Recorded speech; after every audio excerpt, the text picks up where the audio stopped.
ಸೃಷ್ಟಿ, ಸ್ಥಿತಿ ಮತ್ತು ಪರಿವರ್ತನೆಯ ಬ್ರಹ್ಮಾಂಡದ ಲಯದಲ್ಲಿ ಒಂದು ದೈವಿಕ ತತ್ವ ಜಾಗೃತವಾಗ್ತದೆ. ಅಂಧಕಾರ ಏಳುವಾಗ ಮತ್ತು ಲೋಕ ಸಮತೋಲನಕ್ಕಾಗಿ ಅಳಿದಾಗ ಅವನು ಅವತರಿಸುತ್ತಾನೆ. ಅವನು ವಿಷ್ಣು, ರಕ್ಷಕ ದೇವರು.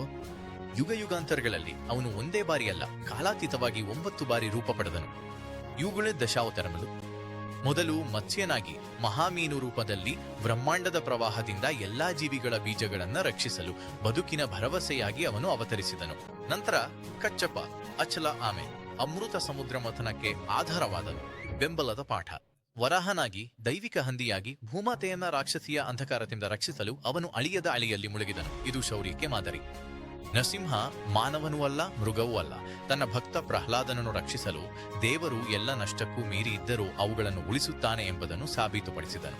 ವಾಮನ ವಿನಯಶೀಲನಾಗಿ 3 ಹೆಜ್ಜೆಗಳಲ್ಲಿ ಅವನು ಸ್ವರ್ಗ, ಭೂಮಿ ಮತ್ತು ಪಾತಾಳವನ್ನು ಅಳೆಯುವ ಮೂಲಕ ದೈವತ್ವವು ಅತಿ ಚಿಕ್ಕ ರೂಪದಲ್ಲಿಯೂ ವಾಸಿಸಬಹುದು ಎಂಬುದನ್ನು ಬೋಧಿಸಿದನು. ಪರಶುರಾಮ ಕರ್ಮದಳ ಋಷಿ, ಜಗತ್ತನ್ನು ಅಹಂಕಾರದ ಅತಿಕ್ರಮದಿಂದ ಶುದ್ಧೀಕರಿಸಲು ಯುದ್ಧವನ್ನು ತ್ಯಜಿಸಿದ ಯೋಧ.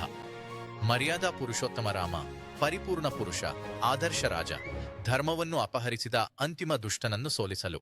ರಾವಣ ಧರ್ಮದ ದೀಪಸ್ತಂಭ.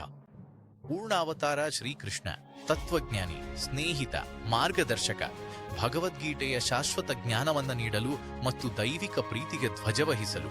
ಈ ಯುಗದ ಅಂತ್ಯದಲ್ಲಿ ಅವನು ಕಲ್ಕಿಯಾಗಿ ಬಿಳಿ ಕುದುರೆಯ ಮೇಲೆ ಮಿಂಚುವ ಕತ್ತಿಯನ್ನು ಹಿಡಿದು ಅಂಧಕಾರವನ್ನು ಕೊನೆಗೊಳಿಸಿ ಹೊಸ ಬೆಳಕಿನ ಚಕ್ರವನ್ನು ಆರಂಭಿಸಲು ಬರುತ್ತಾನೆ.